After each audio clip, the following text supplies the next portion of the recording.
All right, you sneaky bastards, strap yourselves in. We're going deep into the world of spies, secrets, and straight-up subterfuge. Espionage. Yeah, espionage. The shit that makes James Bond look like a goddamn choir boy. We'll be uncovering the history of this shadow world. Exposing how it evolved from ancient tricks to the digital fuckery of today. Exact. I got a mountain of intel here, Wikipedia, some excerpts from some pretty wild books, even some declassified shit. Oh, that's good. The kind that'll make your balls tingle. Espionage has been around forever. Really? Lurking in the shadows throughout history. Huh. But the methods, well, they've evolved drastically. So we're time traveling, huh? Yeah. Through the history of spying. Sounds Sure. fucking awesome. Let's kick things off old school, ancient China style. Sun Tzu and his art of war. Ah, Sun Tzu, the OG spy master. Right. That dude was dropping spy game knowledge centuries ago. Sun Tzu emphasized knowing yourself and your enemy. Makes sense. Absolutely crucial for any intelligence operation. Mm. He even laid out specific spy roles, like informants embedded deep in enemy territory. Deep cover shit, huh? Yeah, double agents feeding both sides bullshit, Classic. and guys spreading disinformation to, mess with their heads. So fake news is an ancient tactic. Absolutely. Damn, that's mind-blowing. The goal's always been to gain an advantage. Right. Whether through military moves or political maneuvering, disinformation's always be a powerful weapon in that game. Knowledge is power and all that jazz. But was Sun Tzu just some armchair theorist? Or did he actually, run any spy operations? While Sun Tzu was more of a strategic mastermind, laying down the fundamentals, Yeah. his influence on Chinese espionage, it's still massive, even today. Hold up. You're telling me this Sun Tzu dude is still relevant? Yeah. In the age of drones and cyber warfare? You bet your ass he is. Understanding your enemy, using deception, strategically deploying assets. These are timeless principles.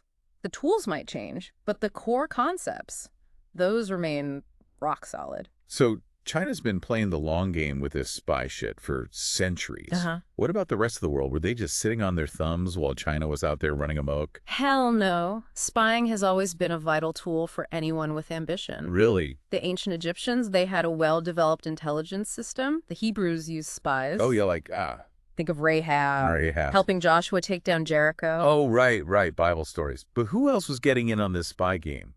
Back in the day, I mean. Everyone who was anyone. Greeks, Romans, the Mongols conquering Asia. Espionage was key. No shit. And let's not forget feudal Japan with their ninjas. Ninjas. Those guys were the real deal. Now you're talking ninjas. Real Those life. guys were basically real-life superheroes, right? Mhm. Silent assassins, masters of disguise, the whole shebang. Ninjas were more than just assassins. Oh, come on. They were masters of reconnaissance, sabotage, infiltration. Think of them as elite intelligence operatives, Yeah. gathering intel, disrupting enemy plans with deadly precision. Damn, history's way more badass than they teach in school. Yeah. So everyone was spying, but when did things start to get more organized? Actual spy agencies, code names, the whole nine yards. Things really ramped up in the 18th and 19th centuries. Empires clashing, international rivalries heating up. Everyone was trying to get a leg up on their enemies. Yeah. That's when you started seeing dedicated government agencies pop up, specifically to run spy operations. Give me some examples. Who were the big players in the early days of organized espionage? Think about the Great Game, The Great Game. the struggle between Britain and Russia for control of Central Asia. Ah, okay. That's when espionage truly became a professional affair. Britain, they established the intelligence branch of their war office, and the use of military attachés as undercover spies became commonplace. Wait, military attachés? Those guys are supposed to be diplomats, right? Yeah. Weren't they worried about, starting a war by being caught spying? Officially, they were just there to observe military exercises and, all that diplomatic bullshit. Right. Unofficially, they were gathering intel, recruiting assets, playing the whole spy game. Risky. Risky as hell. But the information they got, it was worth its weight in gold. So it was all cloak and dagger shit back then. No Yeah. fancy gadgets, no satellites. How the hell did they communicate? Imagine relying on coded messages, dead drops, and secret meetings in smoky back rooms. Sounds intense. It was a world of whispers and shadows. Yeah. Where trust was a luxury you couldn't afford. And one wrong move. You were fucked. Sounds like something straight out of a John le Carré novel. Right. But what about wars? Did those ramp up the espionage game even further? Absolutely. Wars have always been a catalyst for intelligence gathering. Okay. Take the American Revolution, for example. Yeah. George Washington, the dude on the dollar bill. Yeah. He was actually a damn good spy master. He set up the Culper Ring The Culper Wing. to infiltrate British-occupied New York and gather intel that helped turn the tide of the war. George Washington, a spy master. You're shitting me. It's true. Washington knew that to win, he needed to know his enemy's every move. And the Culper Ring was his secret weapon. So even back then, America was all about that spy game. What about the Civil War? Were they spying on each other back then, too? The Civil War was a hotbed of espionage. Both sides were desperate for information, using any means necessary to get it. You had figures like Alan Pinkerton on the Union side, running a detective agency that specialized in undercover work. Okay. And on the Confederate side, you had Rose O'Neal Greenhow, Ooh, a socialite who used her connections to gather intel for the South. a socialite spy. Talk about using your assets. But wait, wasn't Pinkerton the guy who started that security company? Yeah. What the hell was he doing spying? Pinkerton was a pioneer in private investigation. He understood how to gather information, infiltrate organizations, how to operate in the shadows. Right. His skills were invaluable to the Union Army during the war. Sounds like those old-timey spies were some real badasses. Mm. But how did things change in the 20th century? Did World War I take things to a whole new level? World War I was a game changer. The scale of the conflict, the new technologies, it all demanded more sophisticated intelligence gathering. I bet. Spy rings operating across Europe, sabotage missions being launched, Wow. and a new weapon emerged. Code breaking. Code breaking, like cracking the Enigma code and all that shit. Was that really happening back then? The Brits were the early pioneers in signals intelligence. They set up Room 40, Room 40. a top-secret organization dedicated to intercepting and decrypting enemy communications. So they were already doing that back then. Their work played a crucial role in several naval battles, including the Battle of Jutland. Hold it. So the Brits were reading German messages during the war. How the hell did they manage that? They were damn good at code breaking. They captured German code books, developed sophisticated techniques, and had some brilliant minds working on it. It was a crucial part of their war effort. Okay, so code breaking was a big deal. What else was happening on the espionage front during World War I?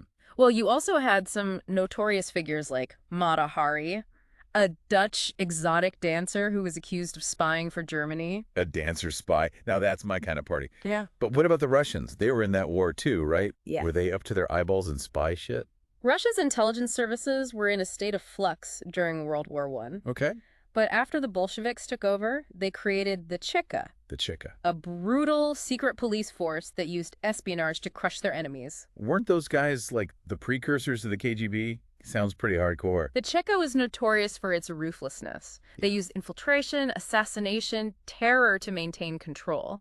Down. And their influence extended beyond Russia's borders. They were looking to spread revolution around the world. Damn, the spy game was getting serious. So what happened after World War I? Did things calm down, or were the spies still out there lurking in the shadows? The period between the wars was a time of shifting alliances, political turmoil, and the rise of new ideologies. Right. Fertile ground for espionage. Yeah, I bet. In Britain, the Secret Service Bureau was split into two organizations, MI5, responsible for domestic security, Okay. and MI6, tasked with foreign intelligence gathering. MI5 and MI6. Now we're talking. Those are the legendary spy agencies we see in all the movies. So were they already doing their Bond-esque shit back then? They were laying the groundwork for the modern intelligence agencies we know today. Recruiting agents, developing tradecraft, gathering information on potential threats. And they had their work cut out for them with the rise of Nazi Germany and the growing tensions in Europe. The Nazi Germany. Yeah, those fuckers were probably up to some shady shit, right? Are they spying on everyone? The Nazis had their own intelligence services, of course. Yeah. But surprisingly, they weren't all that effective. Really? They were hampered by internal rivalries, poor planning, and Hitler's own prejudices, which often clouded their judgment. Wait, so the Nazis, with their whole master race bullshit, weren't even good at spying? That's kind of hilarious. It might sound funny, but their intelligence failures had serious consequences. Yeah, so. They underestimated their enemies, made poor strategic decisions, and ultimately it contributed to their downfall. Karma's a bitch, right? Yeah. But what about the Soviets? Weren't they becoming a major player on the world stage? Was their spy game on point? The Soviets were masters of espionage. They had the GRU, their military intelligence agency, operating globally. Okay. And they had the NKVD, The NKVD. the successor to the Cheka, using fear and intimidation to control their own people Right. and spread their ideology abroad. The NKVD, those guys were ruthless, right? Like straight up gulag shit. The NKVD was a terrifying organization. They conducted mass arrests, executions, deportations. Oh, Jesus. And they used a vast network of informants to keep tabs on everyone, even their own citizens. Damn, living in the Soviet Union must have been like living in a giant panopticon. Yeah. No wonder everyone was paranoid. Paranoia was a way of life under Stalin's regime. Makes sense. And the NKVD was a key tool in maintaining that atmosphere of fear and control. Okay, so we've got Nazis and Soviets, two flavors of totalitarian nightmare fuel. What about the good guys? Were the Allies stepping up their spy game in the lead up to World War II? World War II saw espionage reach new heights of sophistication and importance. I bet. The British had MI6 and the Special Operations Executive working behind enemy lines, Yeah. gathering intelligence, supporting resistance movements. Right. And the Americans entered the game with the Office of Strategic Services, the forerunner to the CIA. The OSS. So America was finally getting serious about espionage. What kind of shit were they up to? The OSS was involved in everything, from infiltrating enemy territory to conducting sabotage missions to rescuing downed pilots. They played a vital role in the Allied victory, and their legacy continues to this day. Okay, so World War II was like the Super Bowl of espionage. Everyone was in on the action, and the stakes were higher than ever before. But what about After the war, did things calm down, or was the Cold War just a continuation of the spy game? The Cold War was a period of intense espionage between the U.S. and the Soviet Union. Right. It was a battle for global supremacy, fought in the shadows, with both sides using every trick in the book to gain an advantage. Okay, Cold War espionage. Yeah. That's some juicy shit. We've got the CIA, the KGB, double agents, dead drops, the whole 9 yards. Yeah. Let's dive into that next. We'll uncover the secrets of the Cold War spy game, the high-stakes operations, the daring defections, the technological innovations. Oh, this is going to be good. That changed the face of espionage forever. Sounds like we're just getting started. Stay tuned, folks, because this deep dive is about to get even deeper. All right, motherfuckers, we're back. Deeper into the Cold War, where espionage went from cloak and dagger shit to a full-blown global chess match. Yeah. It was a time when the stakes were higher than ever. And the players, they were willing to do whatever it took to win. So we're talking U.S. versus Soviets, the ultimate showdown. What were the main goals of their spy games? For the U.S. Yeah. It was all about containing communism. They wanted to know what the Soviets were up to, disrupt their plans, prevent them from spreading their ideology. Makes sense. The Soviets, on the other hand, they were looking to expand their influence, undermine the West, steal military and technological secrets. So basically a giant dick measuring contest, Pretty much. but with spies instead of nukes. Except the stakes were still incredibly high. Yeah. One wrong move could have triggered a nuclear war. No shit. So who were the major players in this Cold War spy game? Give me the rundown. On the U.S. side, you had the CIA, Right. The Central Intelligence Agency. responsible for foreign intelligence gathering, covert operations, and all sorts of sneaky shit. Sounds about right. The Soviets, they had the KGB. FUGB. The, Komitet Gosdarstvennoye Bezopasnosti, which basically means Committee for State Security. Catchy. They were the CIA's counterpart, but with a reputation for being even more ruthless and secretive. The CIA and the KGB, names that send chills down your spine. What kind of operations were they running during the Cold War? We're talking everything from infiltrating governments and planting listening devices to, spreading propaganda and assassinating key figures. It was a dirty war, fought in the shadows. Yeah. With both sides operating in a moral gray area. Sounds intense. Give me some examples. What were some of the most famous Cold War espionage operations? One of the most well-known is the Berlin Tunnel. The Berlin Tunnel. In the early 1950s, the CIA and British intelligence, they dug a tunnel under East Berlin. What? To tap into Soviet communication lines. Yeah, totally. They intercepted thousands of hours of conversations before the Soviets discovered the operation. Damn, a tunnel under Berlin. That sounds straight out of a spy movie. What about the Soviets? What were their biggest successes? The Soviets had some major wins, too. I bet they did. One of their most successful operations involved the Cambridge Five. The Cambridge Five. A group of British spies recruited by the Soviets while they were students at Cambridge University. Oh, shit. These guys infiltrated the highest levels of British intelligence and passed secrets to the Soviets for decades. British spies working for the Soviets. What the fuck? Weren't they, like, pissed off when they found out? It was a huge scandal when the truth came out. I bet it was. It showed how deeply the Soviets had penetrated Western intelligence agencies, and it raised serious questions about loyalty, trust, the nature of the Cold War itself. So we've got tunnels, double agents, and a whole lot of paranoia. What about technology? Did the Cold War spark any innovations in the spy game? Absolutely. The Cold War was a time of rapid technological advancement, and both sides were eager to exploit new gadgets and techniques, spy satellites. Spy satellite. They became a crucial tool for gathering intelligence. And both the US and the Soviets, they were constantly trying to one-up each other with more sophisticated surveillance technology. Spy satellites. Yeah. So, like, the government was watching everyone from space. That's some big brother shit. The space race wasn't just about putting a man on the moon. Oh. It was also about gaining a strategic advantage in the Cold War. Spy satellites allowed both sides to keep tabs on each other's military activities, monitor nuclear weapons development, and gather intelligence from around the globe. So basically, the Cold War was a giant spy versus spy battle, with technology adding a whole new dimension to the game.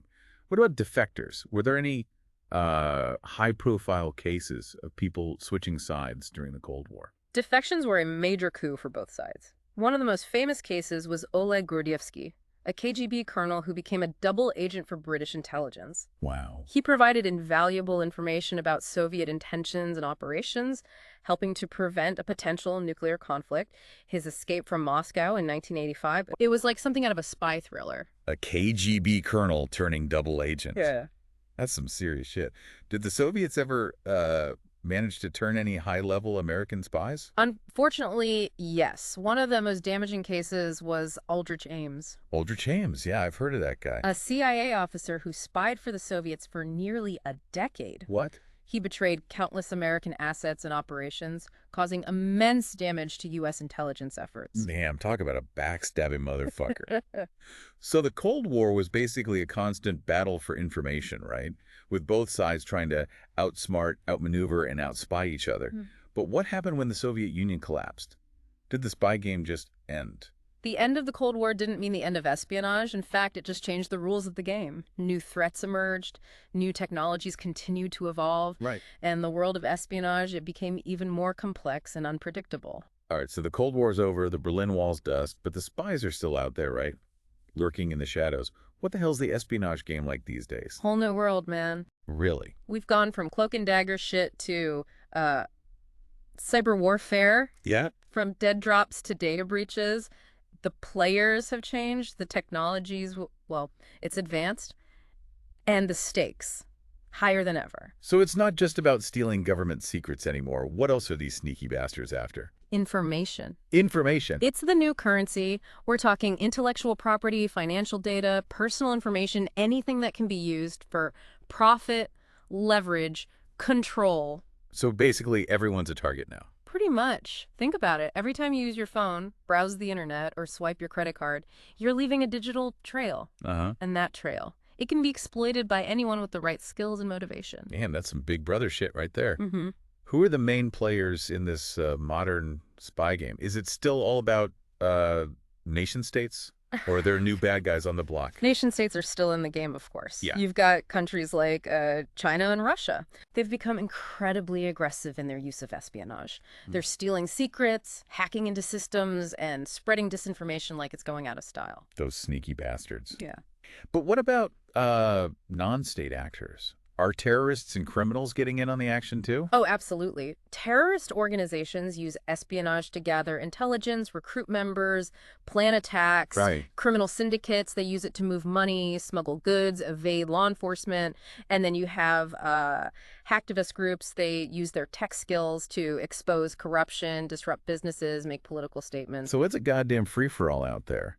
What are some of the craziest espionage cases that have gone down in recent years? One of the biggest, the Edward Snowden leaks back in 2013. Snowden. Remember that guy? Yeah. He was a contractor for the NSA, and he blew the whistle on the government's massive surveillance program. Right. It was a huge scandal, and it really shook people's trust in their own governments. Yeah, Snowden. He was like a digital Robin Hood. Yeah. Stealing secrets from the rich and powerful and giving them to the people.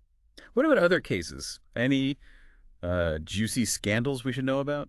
Another big one was the Panama Papers leak in 2016. Millions of documents from a Panamanian law firm. Yeah. They were leaked, revealing how wealthy individuals and corporations, they used offshore tax havens to hide their assets. It was a major embarrassment for a lot of powerful people, and it led to investigations, even resignations. So basically, the rich and powerful are using espionage to get even richer and more powerful. What a surprise. But what about cyber espionage? That seems to be like the new frontier in the spy game. Cyber espionage is a huge threat, Yeah. and it's only getting bigger. State-sponsored hackers are constantly probing networks, looking for vulnerabilities to exploit. They're stealing intellectual property, disrupting critical infrastructure, even meddling in elections. It's a whole new level of warfare. Damn, that's some scary shit. Yeah. What can we do to protect ourselves from these cyber spies? Honestly, Yeah. it's an uphill battle. These guys are professionals, Ah. and they're always one step ahead. Yeah. But there are things you can do to minimize your risk, Cool. Use strong passwords, be careful what information you share online, and keep your software up to date. And for God's sake, don't click on any suspicious links. So basically, we have to be paranoid as fuck all the time. It's not paranoia if they're really out to get you. True. But seriously, a little bit of vigilance can go a long way. The more aware you are of the threats, the better equipped you'll be to protect yourself. All right, so we've gone from ancient spies to cyber warfare, from dead drops to data breaches. What's the big takeaway from all of this? The world of espionage, it's constantly evolving. Right. But the fundamentals, they remain the same. Information is power, and those who control it, they have a massive advantage. Whether it's governments, corporations, or criminals, everyone's trying to get their hands on as much information as they can. And in today's hyper-connected world, that information is more accessible than ever before. Exactly. Our digital lives are a goldmine for spies. And we need to be aware of that. We need to be careful about what we share, who we trust, how we protect ourselves. So the spy game has come home, and we're all players, whether we like it or not. That's the reality we live in. And it's a reality we need to wake up to if we want to stay ahead of the game. Damn, that's some heavy shit to think about. Well, folks, there you have it. A crash course in the history of espionage, from ancient times to the digital age. We've seen how the shadowy world has evolved, how the players have changed, and how the stakes have gotten higher. And we've learned that espionage is no longer just a game for governments and intelligence agencies. It's something that affects all of us. And it's something we need to be aware of if we want to protect ourselves and our information. So stay vigilant, stay informed, and maybe invest in a good tinfoil hat. You never know who might be watching or listening. And that's a wrap for this deep dive. Until next time, stay sneaky.